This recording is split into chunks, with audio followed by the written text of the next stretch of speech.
The iron shackles bit into Priscilla Zimmerman's wrists as she stood on the wooden platform in the blazing Oklahoma sun. Her dress torn and stained with red dust, while men below shouted numbers that would determine whether she lived or died in servitude. Still water.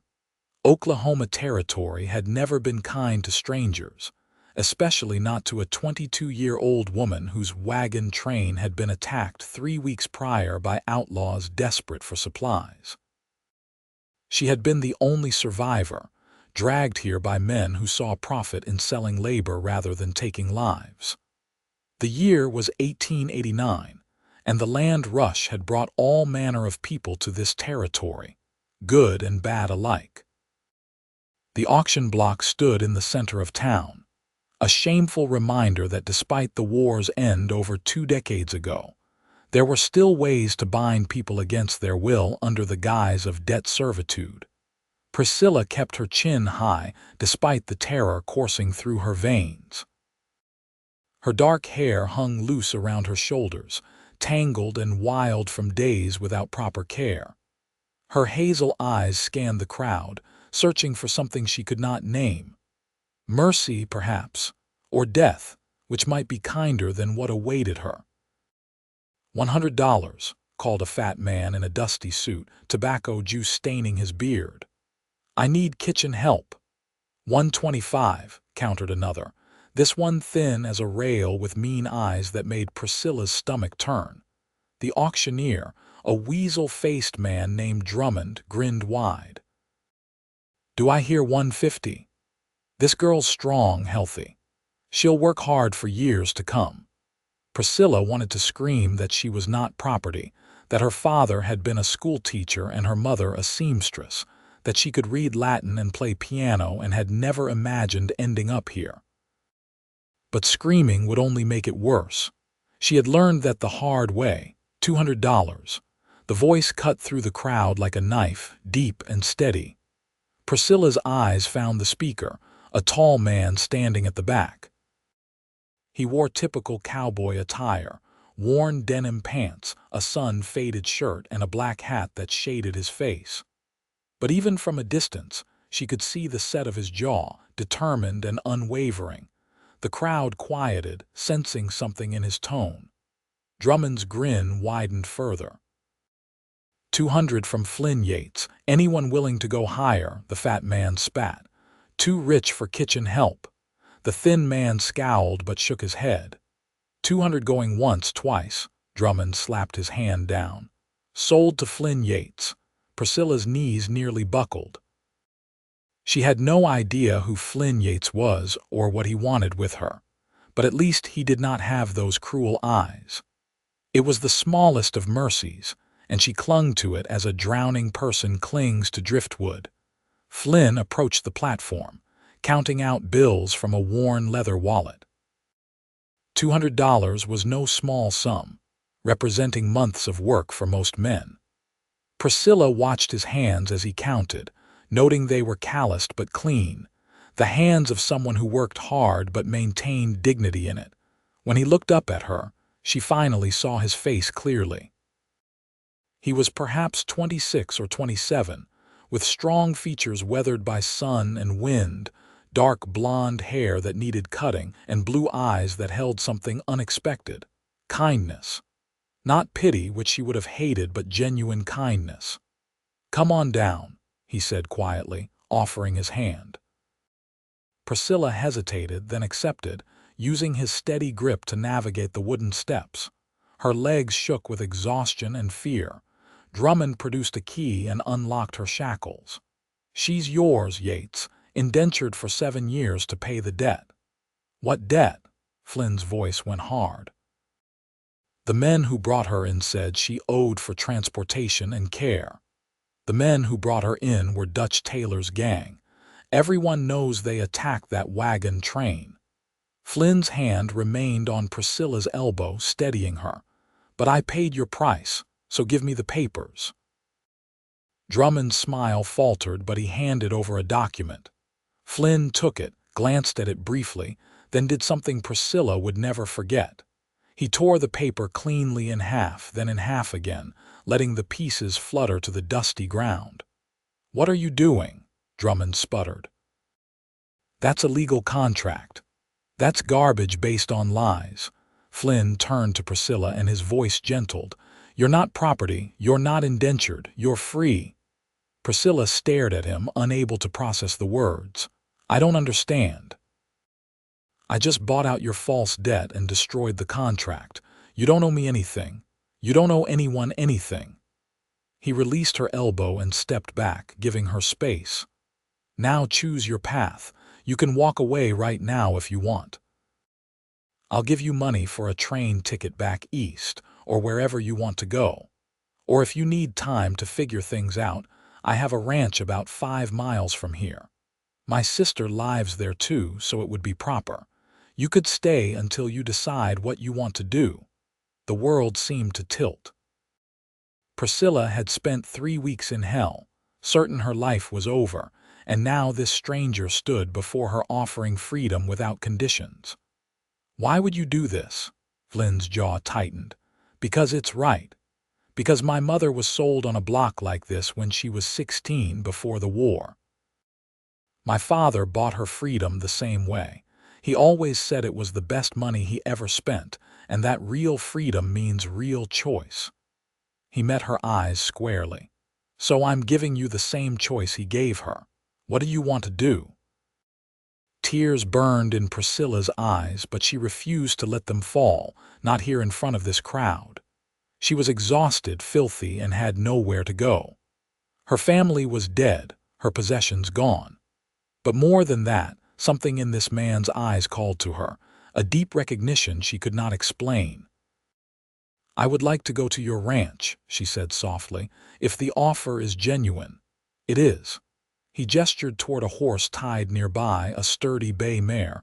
"Can you ride?" "Not well." "Then you'll ride with me. It's not far." He helped her onto the mare, then swung up behind her with easy grace. Priscilla was acutely aware of his presence, the warmth of him at her back, his arms on either side of her as he took the reins. It should have frightened her after everything she had been through, but instead, she felt safe for the first time in weeks. They rode through Stillwater in silence, past the general store and the saloon, past the church and the land office. People stared, but Flynn ignored them, his attention on guiding the horse through the dusty streets. Once they cleared the edge of town, the landscape opened into rolling prairie, golden grass stretching toward distant hills. "Your family," Flynn said after a while. "Were they on the wagon train?" "My parents. My younger brother." Priscilla's voice came out flat. "We were heading to California. Father had been offered a position at a school there." "I'm sorry." 2 words, but they held genuine feeling. Priscilla nodded, not trusting herself to speak further. The ranch appeared as they crested a hill, a sprawling property with a sturdy house, a large barn, corrals, and outbuildings. Cattle grazed in distant pastures, and Priscilla could see several horses in a nearby paddock. It was clearly a prosperous operation, well-maintained and organized. A woman emerged from the house as they approached, shading her eyes against the sun. She was perhaps 30, with Flynn's same dark blonde hair pulled back in a practical bun. Her dress was simple but clean, her expression curious rather than hostile. Flynn dismounted and helped Priscilla down. "Felicity, this is Priscilla Zimmerman. She'll be staying with us for a while." "Priscilla, this is my sister Felicity." Felicity's eyes widened as she took in Priscilla's appearance, the torn dress and bruised wrists. "Oh, you poor dear. Come inside immediately. Flynn, bring water for a bath." "Already planning on it," Flynn said. Felicity took Priscilla's arm gently and led her into the house. The interior was spacious and well-furnished, nothing fancy but comfortable and clean. A large stone fireplace dominated one wall of the main room, with sturdy furniture arranged around it. The kitchen area was well equipped, and Priscilla could see several doorways leading to other rooms. "The washroom is back here," Felicity said, guiding her through. "I'll heat water and find you some clothes. You look about my size, maybe a bit smaller. Are you hurt? Do you need medical attention?" "No, I'm just tired and dirty." Priscilla hesitated. "Your brother, he really just freed me. I don't understand why." Felicity's expression softened. "Flynn has a strong sense of justice, always has. When our mother told us her story about how our father saved her, it affected him deeply. He cannot stand to see people treated as property." She squeezed Priscilla's hand. "You're safe here. No one will hurt you or force you to do anything. That's a promise." Over the next hour, Priscilla experienced more kindness than she had known in weeks.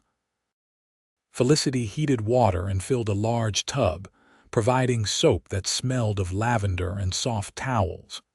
She laid out a clean dress, undergarments, and even a hairbrush. Priscilla sank into the hot water and finally let herself cry, great shaking sobs that purged some of the horror from her system. When she finally emerged, wearing Felicity's borrowed blue dress with her hair brushed and braided, she felt almost human again. She found Felicity in the kitchen, preparing a meal. "Sit down," Felicity instructed, pointing to the table. "You need food. When did you last eat properly?" "I don't remember." Priscilla sat, suddenly aware of how weak she felt. Felicity served her bread, cheese, dried apples, and cold roast beef. Priscilla ate slowly, her stomach protesting at first but gradually accepting the nourishment.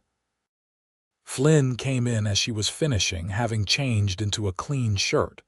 He nodded at her but said nothing, simply pouring himself coffee and leaning against the counter.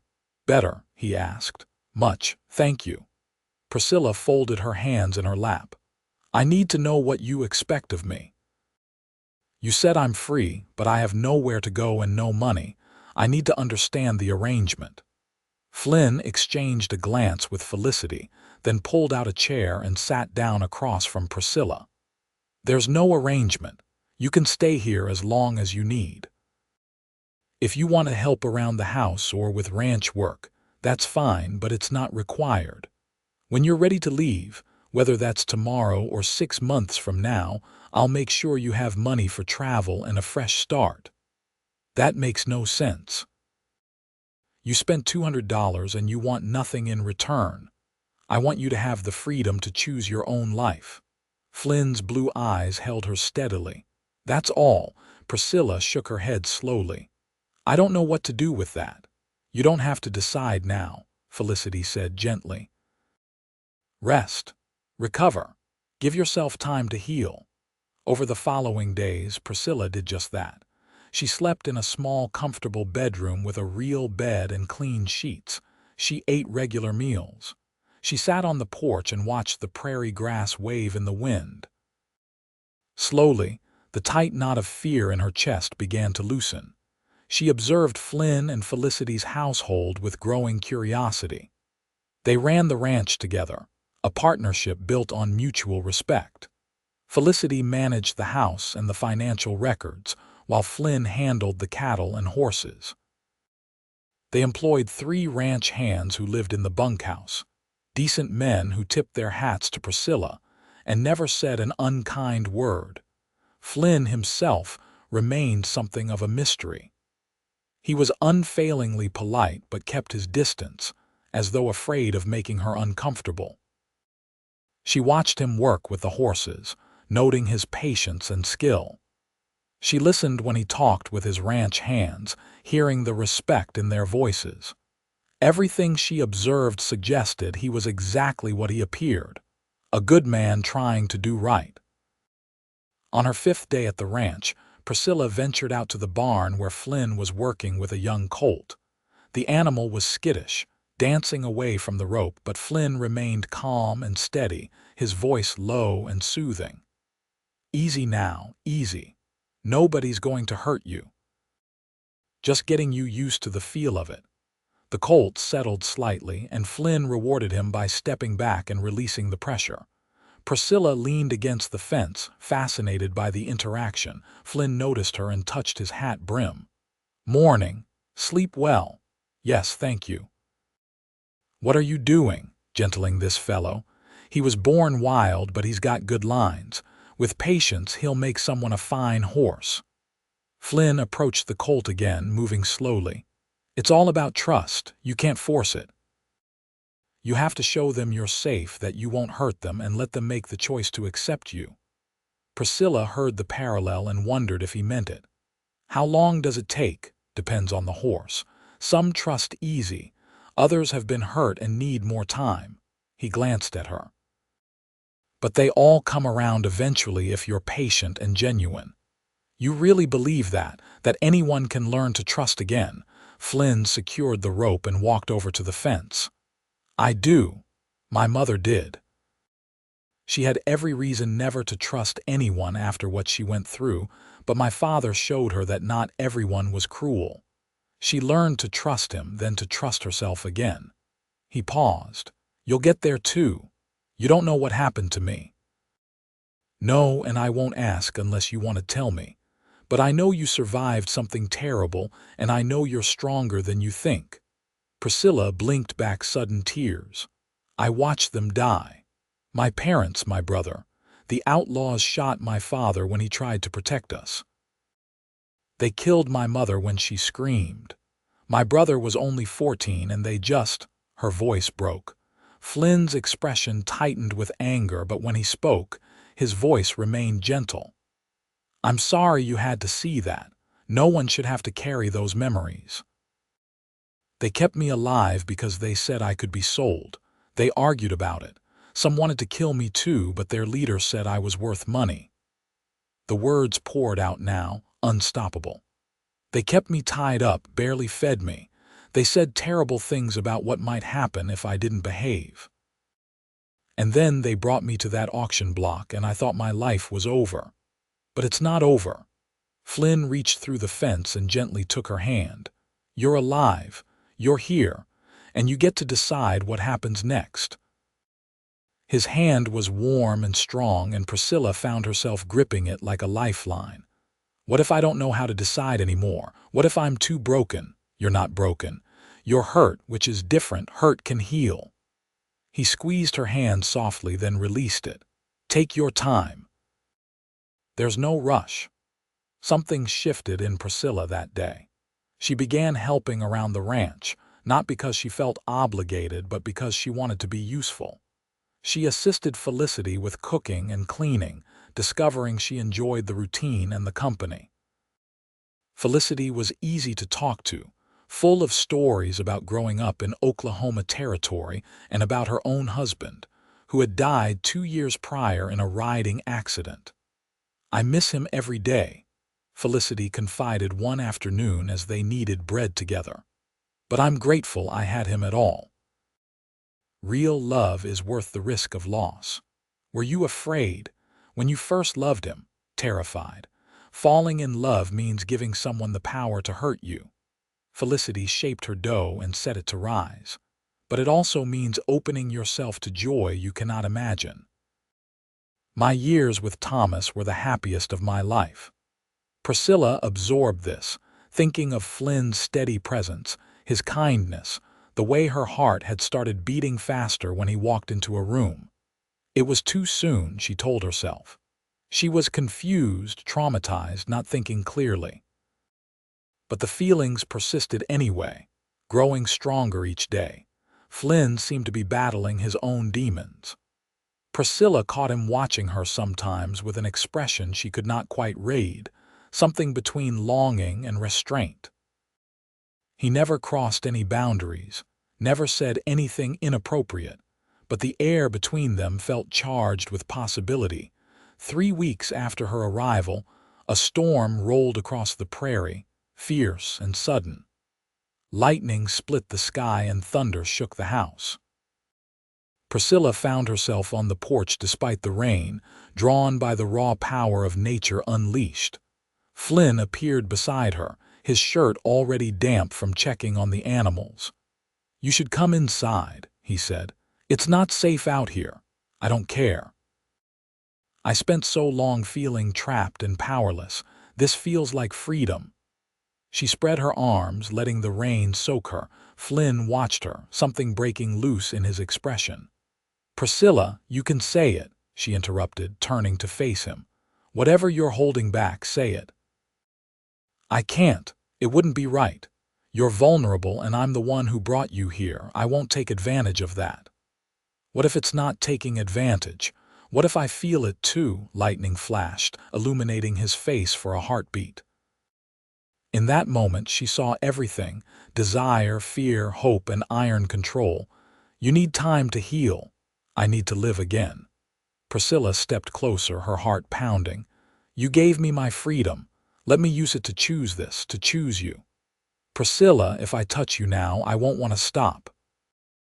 His voice came out rough. "And I need to know you're sure. I need to know this is real and not just gratitude or trauma. Look at me and tell me you don't feel this too. Tell me I'm imagining the way you watch me. Tell me you don't care." She was soaked now, her dress clinging to her, hair plastered to her face. "Tell me, Flynn," he groaned, a sound of surrender, and pulled her against him. "I can't. God help me, I can't." His kiss was everything she had not known she needed, fierce and tender at once, full of barely restrained passion. Priscilla wrapped her arms around his neck and kissed him back with equal fervor, 3 weeks of tension exploding between them. The rain poured down, but neither noticed, lost in the taste and feel of each other. When they finally broke apart, both breathing hard, Flynn rested his forehead against hers. "We should slow down." "I don't want to slow down. I've been half dead for weeks. You made me want to live again." "Don't ask me to pretend I don't feel this. I'm not asking you to pretend. I'm asking you to be sure." He cupped her face gently. "Because once we start down this road, I'm all in. I don't do things halfway, especially not with my heart." Priscilla met his eyes, seeing the vulnerability there. This strong, kind man was offering her everything and asking only for her certainty in return. "I'm sure. I know it's fast. I know it doesn't make logical sense. But when everything else was taken from me, you gave me back my life. And somewhere in these weeks, I fell in love with you. Maybe I'm crazy, but that's my truth." Flynn's smile transformed his face. "Then I'll tell you my truth. I fell in love with you the moment I saw you on that platform, chin up and eyes blazing despite everything you'd been through. I fell in love with your courage. And every day since, I've fallen deeper." He kissed her again, slower this time, savoring it. When they finally went inside, both dripping water, Felicity took one look at them and smiled knowingly. "About time," was all she said, handing them towels. "I was beginning to think you two would dance around each other forever." "You knew?" Priscilla asked, embarrassed. "Darling, everyone knew. The ranch hands have been taking bets on when Flynn would finally say something." Felicity shooed them toward their respective rooms. "Now go change before you catch cold. Supper will be ready in an hour." That evening marked a shift in the household. Flynn and Priscilla no longer hid their feelings, sitting close during meals, talking long into the night about everything and nothing. They took rides together across the prairie, Flynn teaching Priscilla to handle a horse properly. They worked side by side, whether mending fences or preparing meals, finding joy in simple companionship. But the past was not so easily escaped. 6 weeks after Priscilla's arrival, a man rode onto the ranch property asking questions. Flynn met him in the yard, his posture tense. "Can I help you?" The man was middle-aged and hard-faced, wearing a deputy's badge. "Looking for information about a woman, Priscilla Zimmerman." Her uncle back in Missouri filed a missing persons report. He's her only living relative and wants her found. Priscilla, who had come out onto the porch, froze. "I don't have an uncle in Missouri." The deputy's eyes fixed on her. "You're Priscilla Zimmerman." "I am, but my father's only brother died before I was born. My mother was an only child. Whoever filed that report is lying." The deputy frowned. The man seemed genuine, said his name was Robert Zimmerman.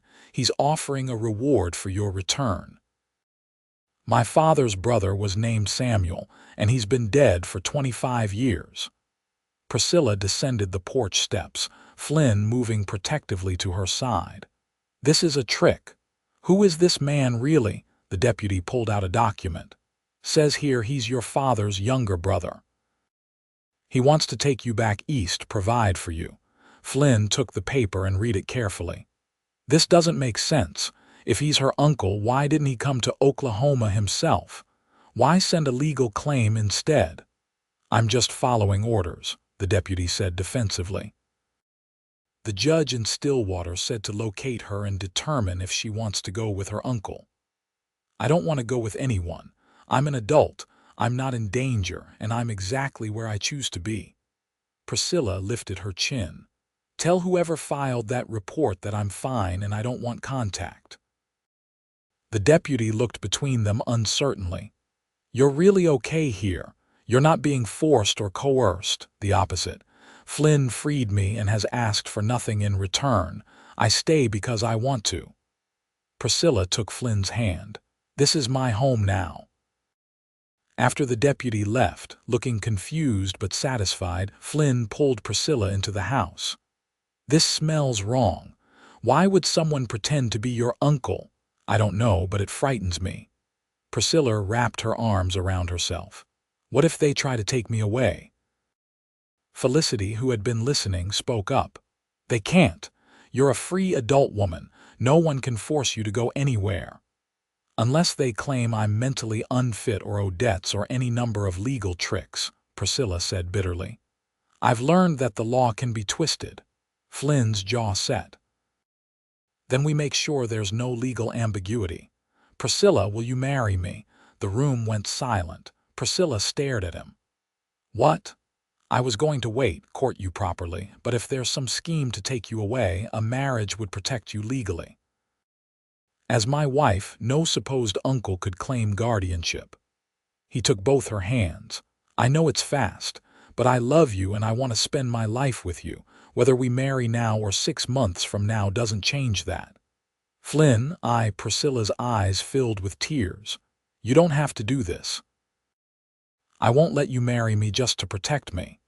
It's not just to protect you. It's because I want to marry you, period. He smiled softly. The timing is convenient, but the desire is real. I love you, Priscilla. So what do you say? Priscilla looked at Felicity, who was beaming. It's your choice, Felicity said. But for what it's worth, I've never seen my brother this happy. You're good for each other.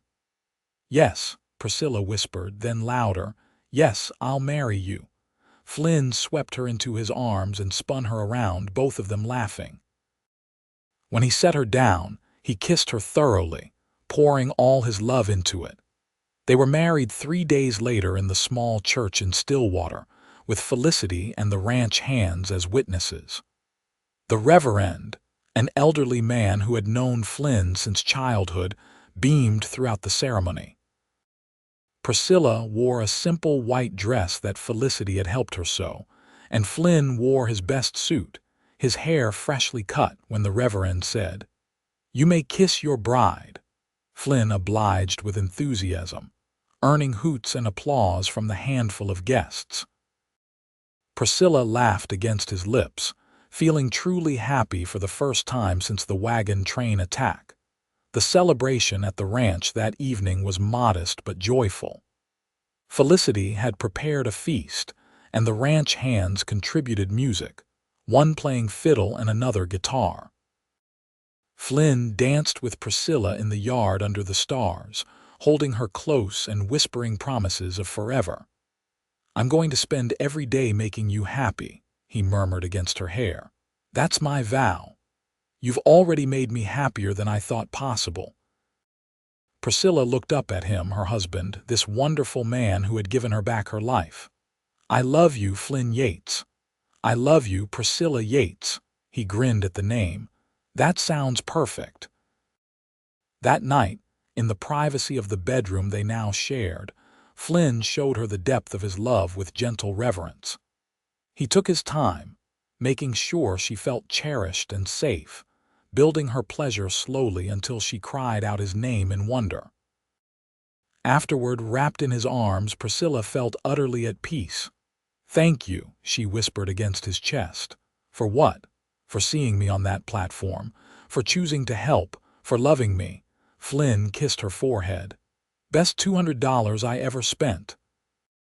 She swatted him playfully, and he caught her hand, lacing their fingers together.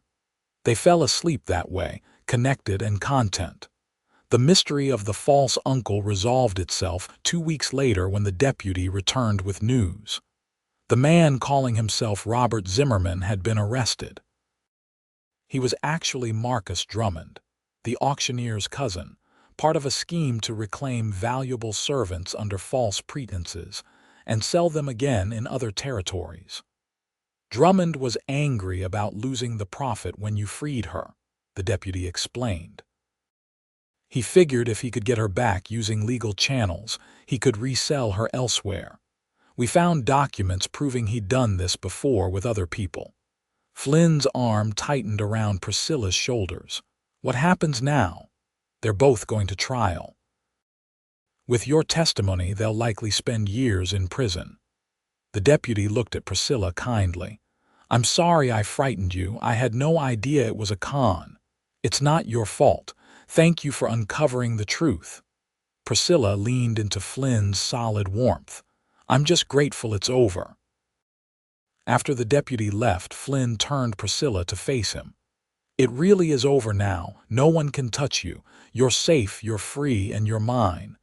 "And you're mine." Priscilla smiled. "How did I get so lucky? I ask myself that every morning when I wake up next to you." He kissed her softly. "Come on, Mrs. Yates. We have a ranch to run." Life settled into a beautiful rhythm. Priscilla discovered she had a gift with horses, particularly the difficult ones. What Flynn had done with gentle patience, she did with intuitive understanding, sensing what each animal needed. Together, they built a reputation for training quality horses, and buyers came from across the territory. Felicity remained with them, a cherished part of their household. She and Priscilla became true sisters, sharing work and confidences. On quiet evenings, the three of them would sit on the porch, watching the sunset paint the prairie gold and purple. 8 months into their marriage, Priscilla realized she was pregnant.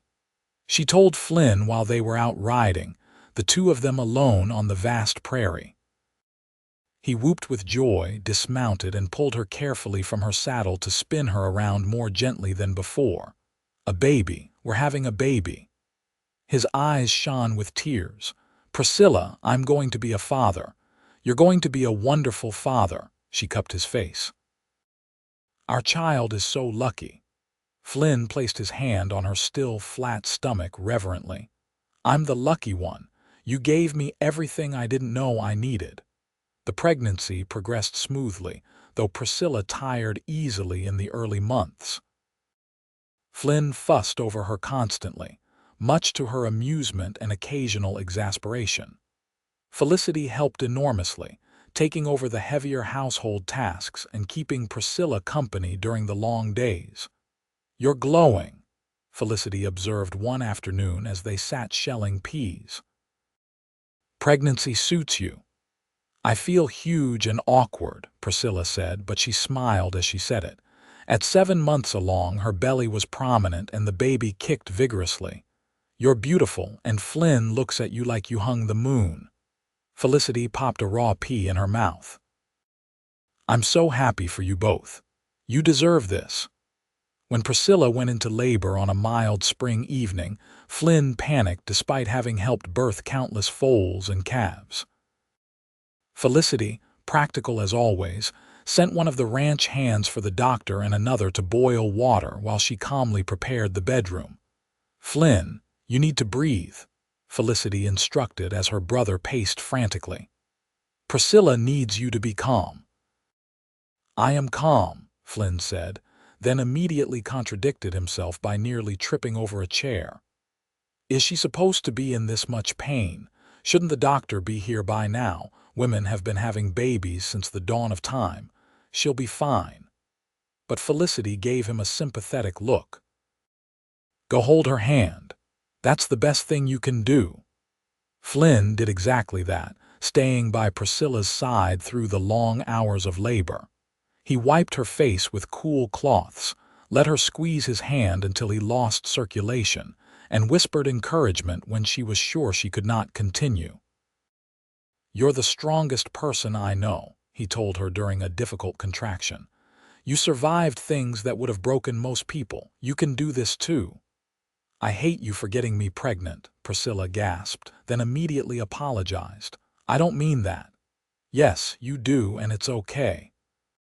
Flynn smiled. "Hate me all you want, I can take it." The doctor arrived as dawn broke, examined Priscilla, and pronounced her progressing well. 2 hours later, with the sun fully up and birds singing outside, Priscilla gave birth to a healthy baby boy with powerful lungs and a full head of dark hair. Flynn held his son with shaking hands, tears streaming down his face unashamedly. "He's perfect. Priscilla, look what we made."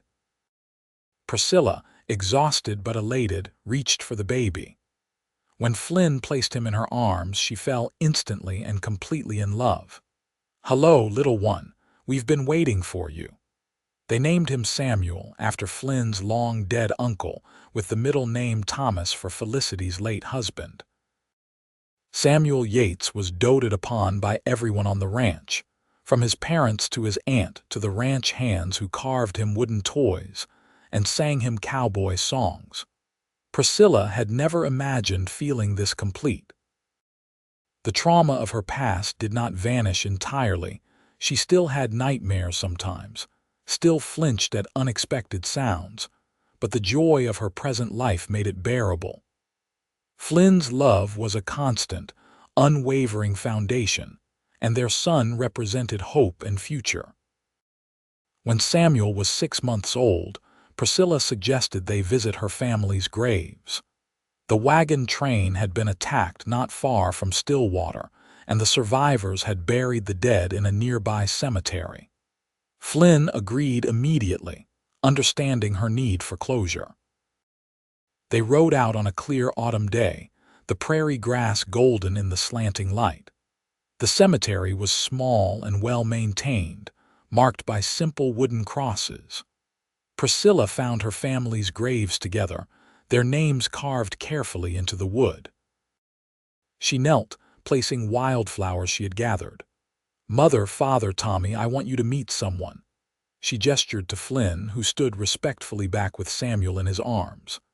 "This is my husband, Flynn, and our son, Samuel. I'm okay. I'm more than okay. I'm happy." Tears ran down her face, but they were cleansing tears, not bitter ones. "I miss you every day. I wish you could have met Flynn and seen Samuel, but I think you'd be happy for me. I think you'd approve." Flynn came to stand beside her, their son gurgling happily. "I promise I'll take care of your daughter, sir," he said to the grave marker. "She's the best thing that ever happened to me." They stood in silence for a while, a family honoring the memory of family lost. When they finally left, Priscilla felt lighter, as though she had set down a burden she had not realized she was carrying. "Thank you for bringing me here," she told Flynn as they rode home. "You don't have to thank me. They're part of your story, and your story is part of us now." He shifted Samuel to one arm and reached over to take her hand. "All of it matters. The pain and the joy, the loss and the love, it all made you who you are." Priscilla squeezed his hand, overwhelmed with gratitude for this man who understood her so completely. "How did you get so wise?" "I had a good teacher. My father used to say that everyone carries both light and shadow. The trick is not denying the shadow but letting the light be stronger." Flynn smiled. "You're my light, Priscilla. And you're mine." As the years passed, the ranch prospered. Flynn and Priscilla's reputation for training horses grew, and they expanded their operation, building additional corrals and hiring more hands. Samuel grew into a bright, energetic boy with his mother's quick mind and his father's steady temperament. He learned to ride almost before he could walk properly, fearless and laughing on the smallest ponies. When Samuel was 3, Priscilla became pregnant again. This time the pregnancy was harder, and she spent the last 2 months on bed rest under doctor's orders. Flynn and Felicity tag-teamed caring for Samuel and managing the household, while Priscilla fretted about being useless. "You're growing our second child," Flynn told her firmly. "That's not useless, that's essential. Now stop trying to sneak out of bed." "I'm bored," Priscilla complained. "I can see dust on the shelf from here and it's driving me mad." "The dust will survive." Flynn sat beside her, taking her hand. "I need you to survive, you and this baby.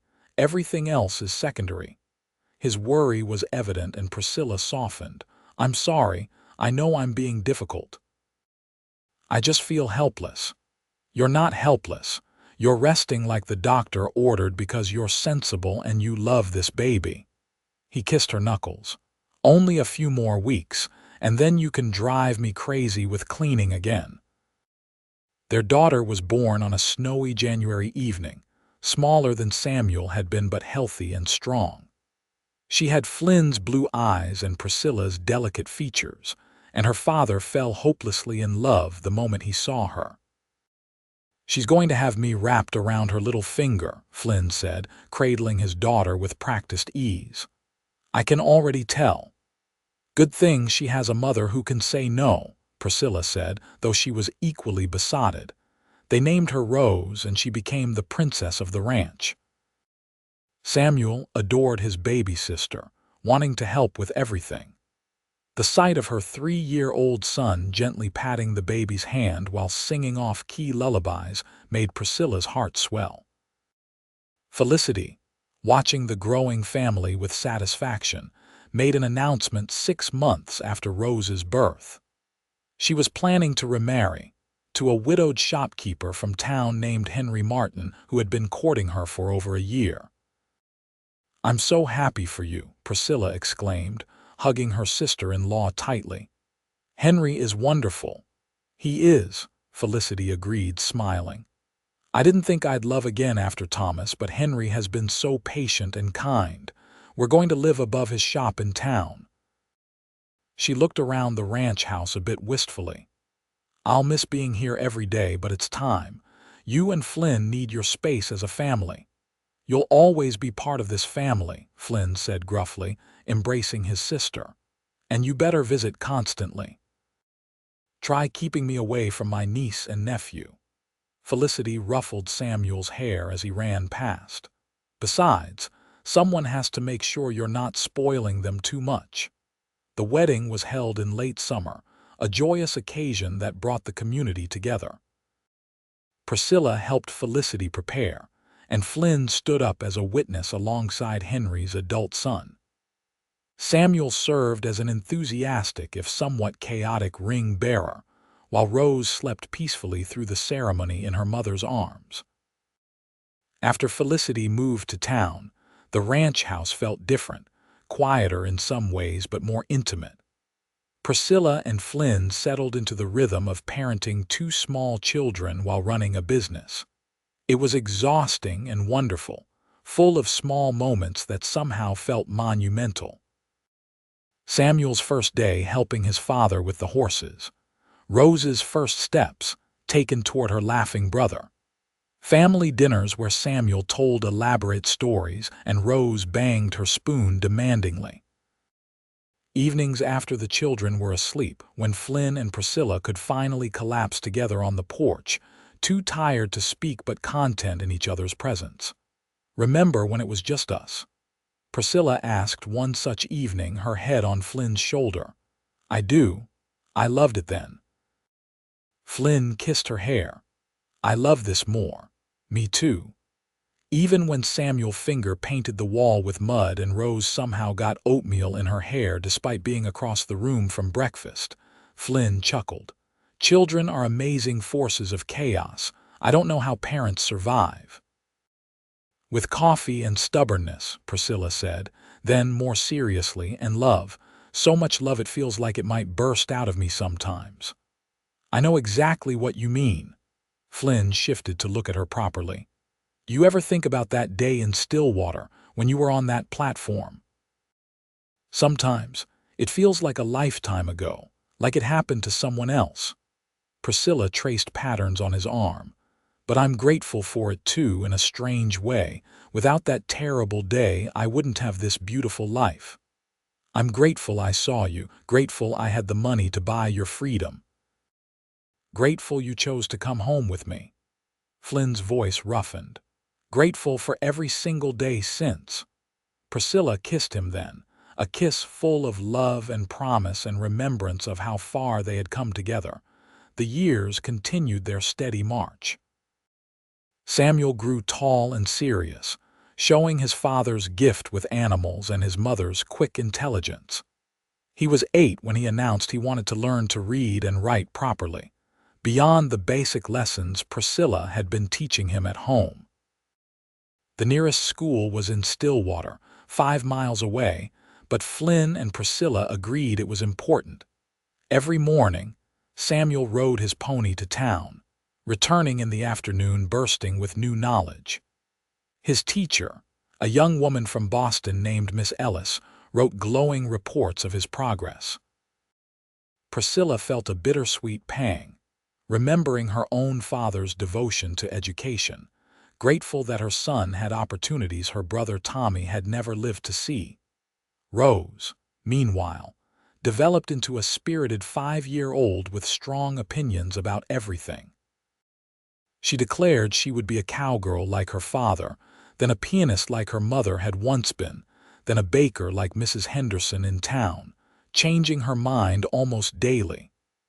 She followed her brother everywhere, much to Samuel's alternating annoyance and delight. The ranch continued to thrive. Flynn's reputation as a horseman spread, and buyers came from as far as Texas to purchase his trained mounts. Priscilla managed the business side, her education serving her well as she negotiated contracts and maintained records. Together they built something substantial, a legacy to pass to their children. On their 10th wedding anniversary, Flynn surprised Priscilla by taking her back to Stillwater, to the very spot where the auction block had once stood. It was gone now, torn down years earlier, replaced by a small park with benches and flowering bushes. "Why did you bring me here?" Priscilla asked, confused. Flynn took both her hands. "Because this is where our story started. This is where I first saw you and knew somehow that you were going to change my life." He pulled a small box from his pocket. "I bought your freedom that day with $200, but you gave me something priceless in return. You gave me love, a family, a reason to be better than I was." He opened the box to reveal a delicate gold necklace with a small pendant shaped like a horse. "This isn't about the money I spent. It's about the life we built together. 10 years, Priscilla. The best 10 years of my life." Priscilla's eyes filled with tears. "You sentimental fool. I love you so much." "Is that a yes to wearing the necklace?" Flynn asked with a grin. "Yes, you impossible man." She turned so he could fasten it around her neck, the small horse resting just above her heart. "Thank you for this, for everything, for loving me." "Always," Flynn promised. "For the rest of my life and whatever comes after, I'm yours." They kissed in the little park where terrible things had once happened, reclaiming the space with their love. Several townsfolk passed by and smiled, recognizing the couple who had become pillars of the community, not knowing or perhaps having forgotten the darkness that had first brought them together. That evening, back at the ranch with their children tucked into bed, Flynn and Priscilla sat on their porch as they had done countless times before. The stars wheeled overhead, and somewhere in the distance, a coyote called mournfully. "What are you thinking?" Flynn asked, his arm around her shoulders. "That I'm happy, truly, deeply happy." Priscilla fingered the new necklace, and grateful. For you, for our children, for this life we've made. No regrets. None. Well, maybe one. I wish my family could have known you and met Samuel and Rose. Priscilla leaned into him. But I think they'd be proud of who I've become. I think they'd be glad I found you. I think they're watching over you, Flynn said quietly. And they're proud, I'm sure of it. They sat in comfortable silence, two people who had found each other against all odds and built something beautiful from tragedy. The ranch stretched around them, peaceful in the darkness, full of animals they had gentled and land they had tended. Inside the house, their children slept safely. It was everything neither of them had dared to hope for on that terrible day 10 years ago. As Samuel entered his teenage years, he began taking on more responsibility around the ranch. He worked alongside his father, learning every aspect of horse training and cattle management. He was 14 when Flynn first let him handle a sale negotiation, standing back and watching his son confidently discuss bloodlines and training techniques with a buyer from Dallas. "You did well," Flynn told him afterward, pride evident in his voice. "You've got a gift for this." Samuel, gangly and still growing into his height, flushed with pleasure. "I had a good teacher." Rose, at 11, showed less interest in ranch work and more in the creative pursuits. She had discovered her mother's old piano, stored in the barn since the move from Priscilla's past life, and begged to learn to play. Flynn had the instrument moved into the house and tuned, and Priscilla began teaching her daughter the pieces she remembered from her own childhood. Music filled the house again, hesitant at first as both teacher and student relearned forgotten skills, then growing more confident. Rose practiced diligently, her small hands stretching to reach the keys, her face scrunched in concentration. When she played her first complete piece, a simple folk melody without mistakes, the entire family applauded. "Your grandfather would have loved this," Priscilla told her daughter, tears in her eyes. "He believed music fed the soul." "Tell me about him," Rose requested, as she often did. So Priscilla shared stories of her father, her mother, her brother Tommy, who had loved climbing trees and collecting rocks. She shared memories of life before the tragedy, keeping her family alive through words and remembrance. Samuel and Rose listened raptly, understanding that these ghosts were part of their history too. Flynn watched these moments with quiet satisfaction.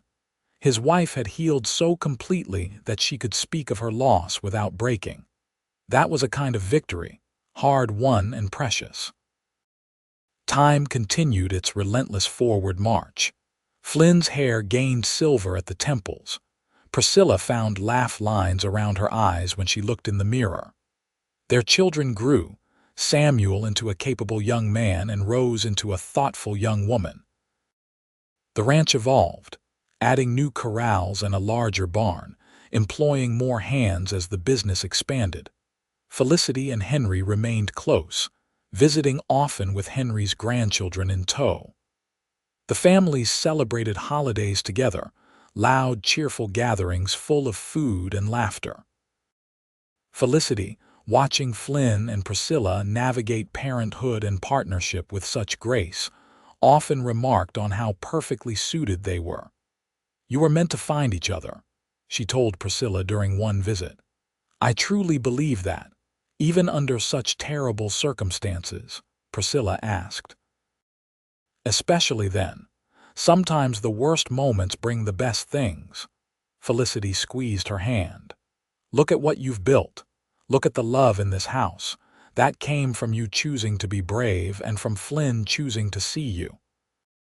When Samuel turned 18, Flynn offered him a full partnership in the ranch.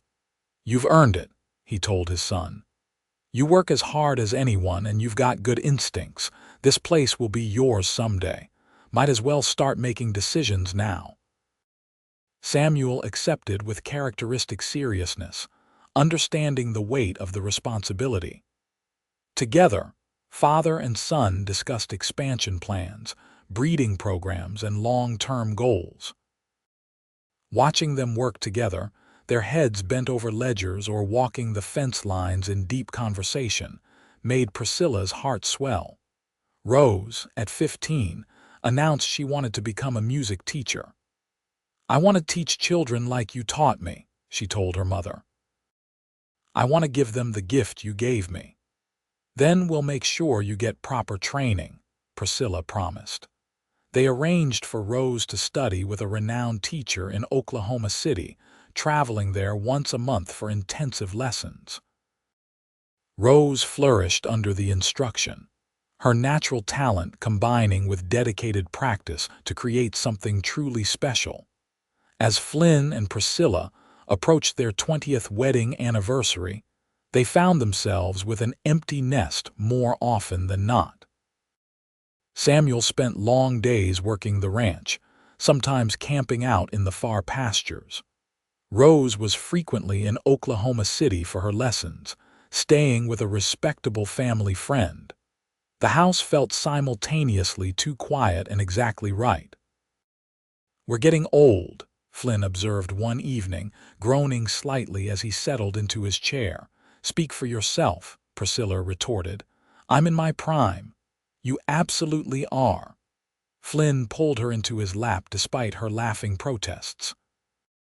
"You're even more beautiful now than the day I married you." "Liar. I have gray hair and wrinkles. You have wisdom and laughter lines. Big difference." He kissed her neck. "And I love every single one of them because they represent years we spent together." Priscilla relaxed against him, marveling that after 20 years his touch still sent shivers through her. "We've done well, haven't we?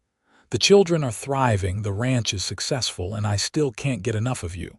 We've done very well." Flynn tightened his arms around her. "And I plan on at least 20 more years of this. Probably 40 if I'm being honest.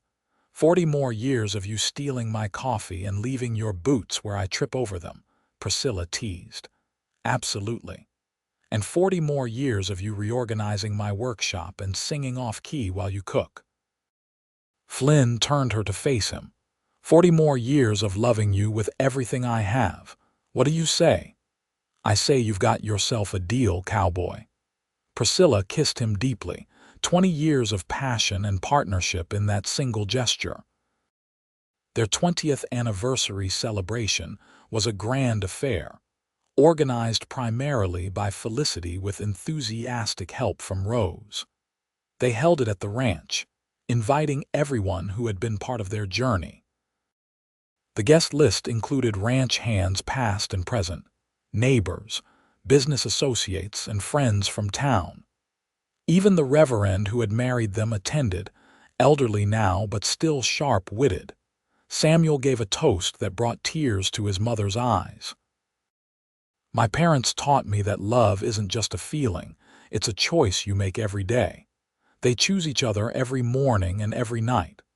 They've built something beautiful, not just this ranch but a life full of kindness and dedication. I hope when I'm lucky enough to find love, I do it half as well as they have." Rose played a special piece she had composed herself, titled simply Home.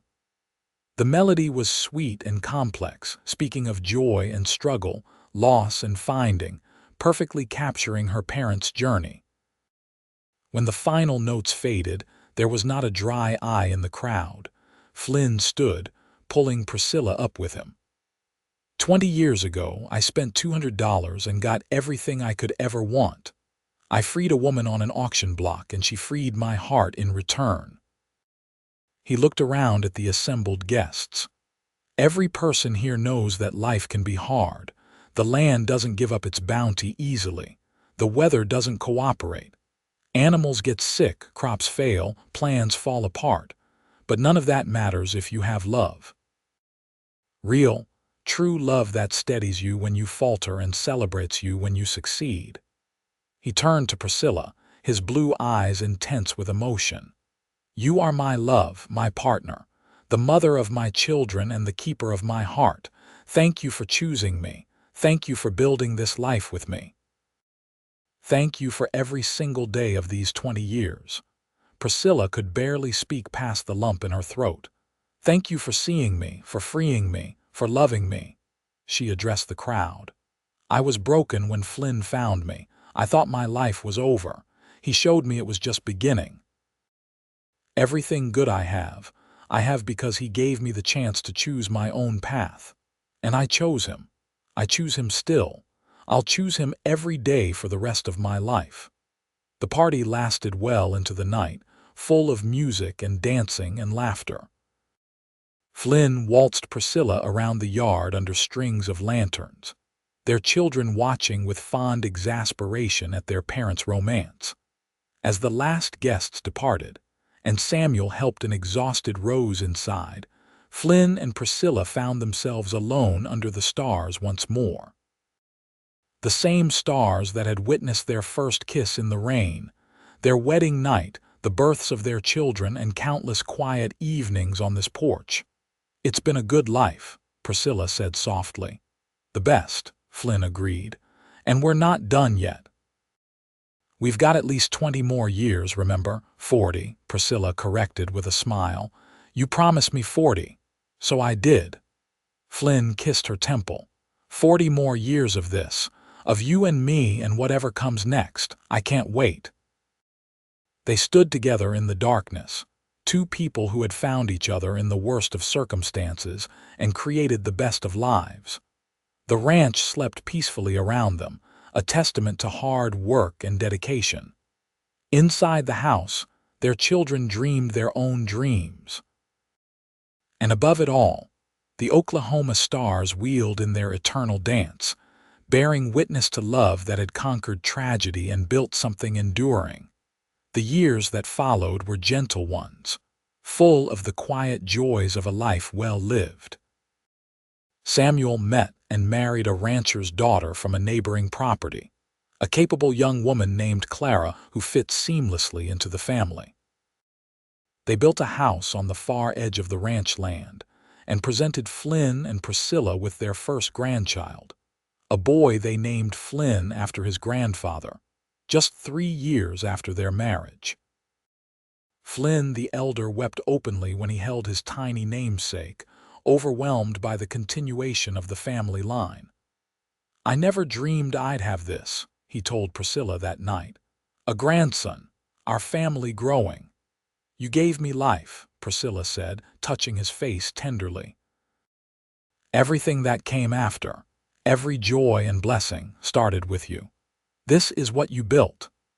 Rose pursued her music with single-minded dedication, eventually opening a small music school in Stillwater. She taught children from all backgrounds, insisting that every child deserved access to music, regardless of their family's ability to pay.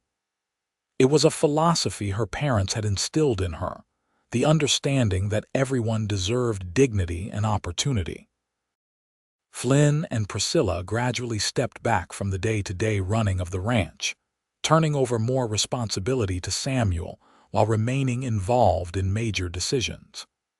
They spent their time with their grandson, teaching him to ride and sharing stories, and supporting Rose's growing school. They traveled occasionally, finally taking the trip to California that Priscilla's family had never completed, standing on the Pacific shore and thinking of what might have been. They would have loved it here, Priscilla said, watching the waves crash against the rocks. They would have, Flynn agreed, his arm around her waist. But I think they're proud of what you did instead. You didn't just survive. You thrived. You built a life that honors their memory. Priscilla nodded, feeling at peace with the past in a way she had not thought possible. The pain of losing them would never fully disappear, but it had transformed into something gentler, a sweet sadness rather than a sharp agony. On their 30th wedding anniversary, the family gathered again, now including Samuel's wife Clara and young Flynn, along with Rose's serious suitor, a fellow music teacher named David. The ranch house overflowed with love and laughter, 3 generations coming together to celebrate. 30 years, Felicity marveled, her own hair now fully silver. Do you remember how worried I was when Flynn brought you home that first day? I thought he had lost his mind. I probably had, Flynn admitted with a grin, but it was the best kind of madness. I was terrified, Priscilla confessed. I didn't trust it, didn't trust that anyone could be that kind without wanting something in return. And now, Rose asked, now I know that kindness doesn't always have a price. Sometimes people do good things simply because they're good people. Priscilla looked at Flynn, her husband, her love, her partner in all things. Your father is the best man I've ever known. Every day with him has been a gift. Young Flynn, now 5 years old and already showing signs of his grandfather's way with horses, tugged on Priscilla's sleeve. Tell the story, Grandma, about how Grandpa saved you. It had become his favorite tale, and Priscilla obliged, simplifying it for his young ears. Once upon a time I was in trouble, very bad trouble, and your grandfather saw me and decided to help, even though he didn't know me. He was very brave and very kind. He gave me the chance to choose my own life. And you chose him, young Flynn exclaimed, having heard this story many times. I did. I chose him, and we built this beautiful family. Which means you're here because your grandfather was brave enough to do the right thing. The little boy processed this, then threw his arms around Flynn's neck. Thank you for being brave, Grandpa. Flynn hugged his grandson, his eyes suspiciously bright. You're welcome, little man. You're very welcome. As evening fell and the family relaxed into comfortable conversation, Priscilla found herself on the porch once more, her favorite place, with Flynn beside her in his favorite chair. They could hear the murmur of voices from inside, the occasional burst of laughter, Rose playing something soft on the piano. This is what happiness sounds like, Flynn said quietly. Yes, Priscilla agreed. This is exactly what it sounds like. You ever think about that day in Stillwater? When I asked you to choose your path, all the time, it was the most important moment of my life.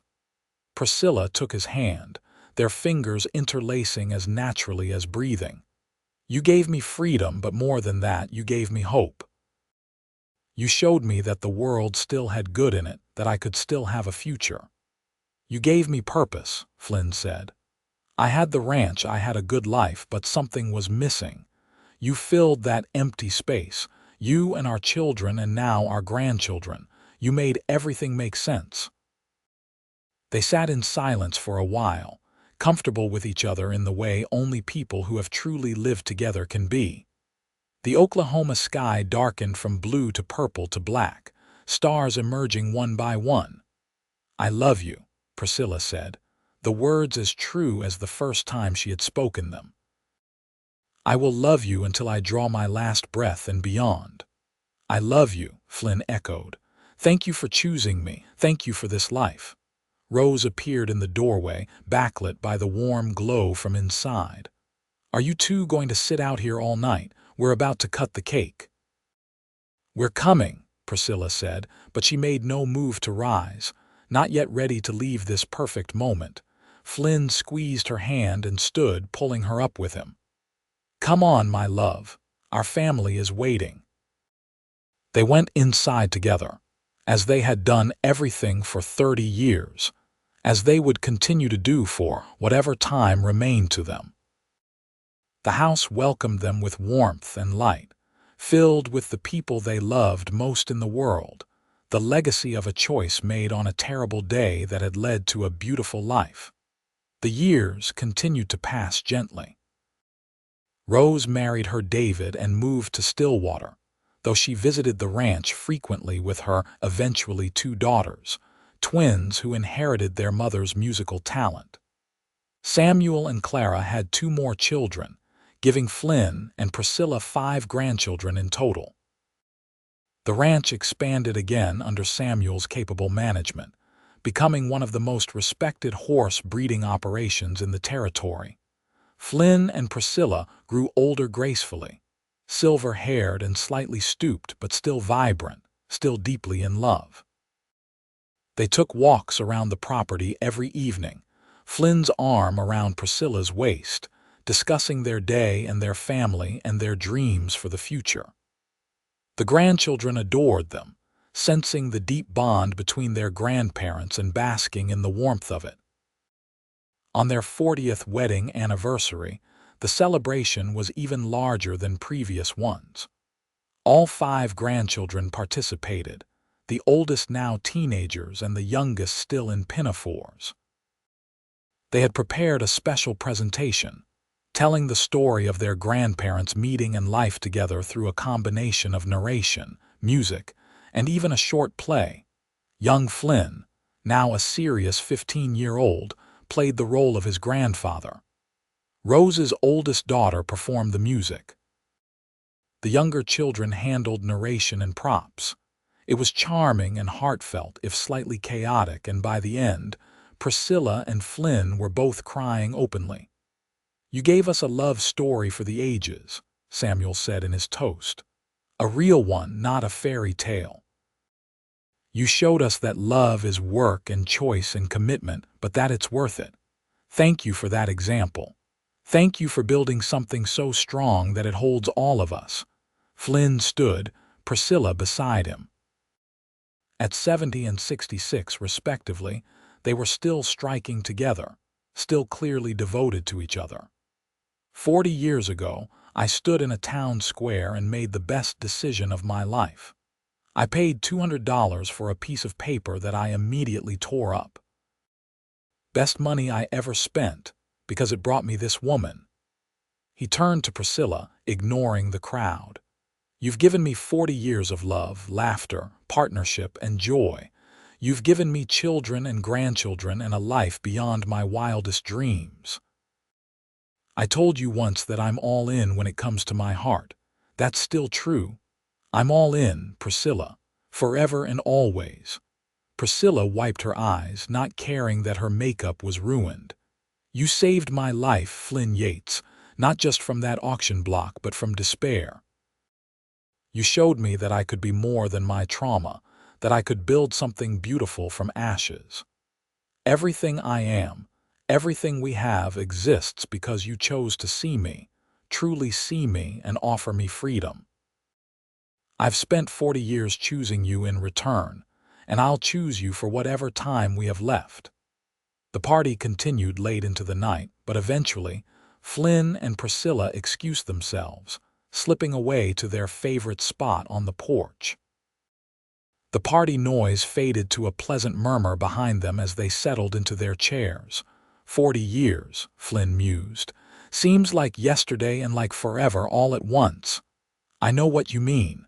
Priscilla leaned her head on his shoulder. "Do you have any regrets?" "Not a single one." "You?" "Only that we didn't have more time. That I can't give you 50 or 60 years instead of just 40. Flynn kissed the top of her head. "Whatever time we get is enough because it's with you. Every day is a gift." They sat in comfortable silence, listening to the night sounds of the prairie, the familiar chorus of crickets and distant cattle. Inside, their family laughed and celebrated. Around them, the ranch they had built together stood solid and prosperous. Above them, the Oklahoma stars shone as brightly as they had on that first night 40 years ago. "I love you," Priscilla whispered. "I love you," Flynn replied.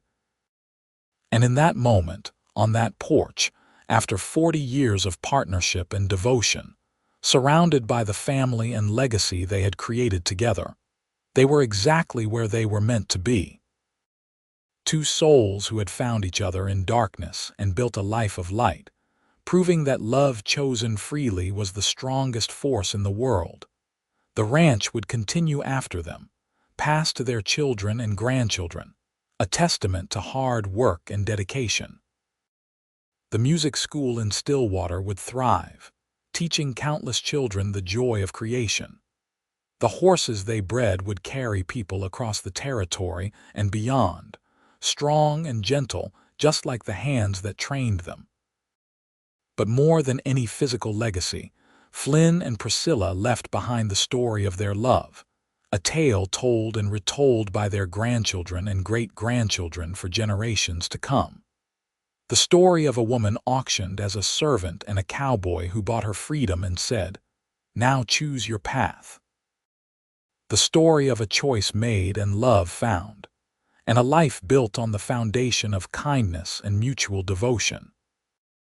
As the stars wheeled overhead and the night deepened around them, Flynn and Priscilla sat hand in hand, two people who had walked through fire together and emerged stronger, ready to face whatever came next as they had faced everything for 40 years together.